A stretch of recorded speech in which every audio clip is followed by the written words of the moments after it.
находимся на стройке одного из самых больших заводов в Казахстане автомобильных. Его площадь 200 тысяч квадратных метров. Завод уникален тем, что здесь 3 бренда.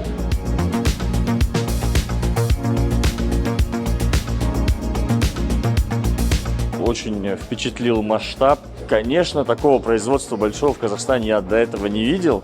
Еще я очень удивлен, что на этом заводе будут производиться автомобили Тэнк. Как сказал сейчас Нурлан Ракибуланович, то что на этом заводе будут делаться машины, которых нет в России, а на заводе в Туле Тэнк не производится. А это значит, что это повышает экспортные возможности этого завода, и это однозначно радует меня как владельца Тэнка, который станет еще более популярным и еще более массовым автомобилем в Казахстане.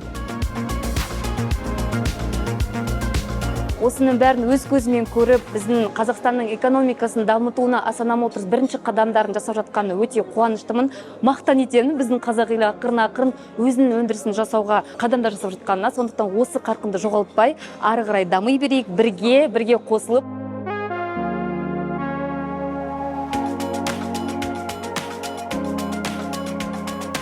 Мы прошлись по цехам, я представлял себе, что вот на месте этой земли будут стоять новенькие машины.